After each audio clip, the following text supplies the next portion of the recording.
Kalaupun kau menang, itu awal dari kekalahan. Bohong.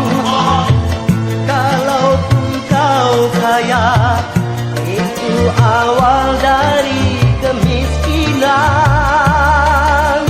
Judi meracuni kehidupan. Judi meracuni keimanan. Pasti karena perjudian orang malas dituai harapan. Pasti karena perjudian perdukunan ramai menyesatkan.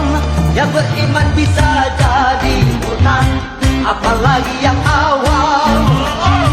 Yang menang bisa menjadi jahat, apalagi yang kalah. Yang kaya bisa jadi melarat, apalagi yang miskin. Yang senang bisa jadi sengsara, apalagi yang susah. Uang judi najis tiada berkah.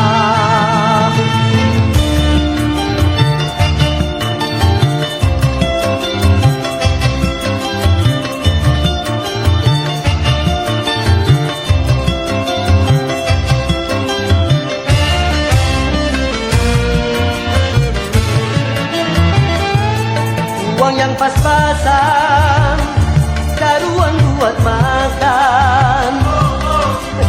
Itu cara sehat, ku bisa bertahan. Uang yang pas-pasan, karuan ditabungkan. Itu cara sehat, ku jadi hartawan. Apapun nama dan bentuk judi, semuanya perbuatan keji. Apapun nama dan bentuk judi, jangan dilakukan dan jauhi.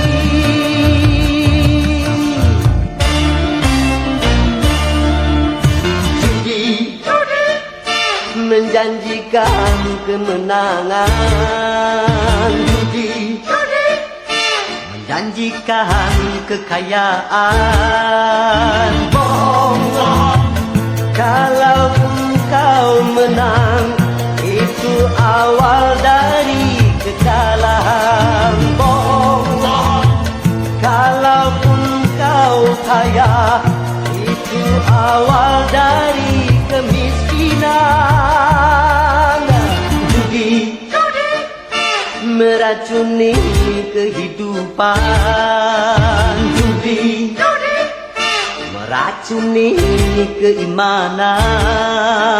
Pasti karena perjudian orang malas dibuai harapan. Pasti karena perjudian perdukunan ramai menyesatkan.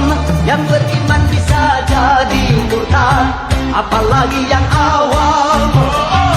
Yang menang bisa menjadi jahat, apalagi yang kalah.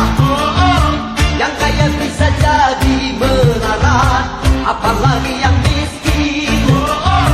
Yang senang bisa jadi sengsara, apalagi yang susah. Uang judi najis tiada berkah.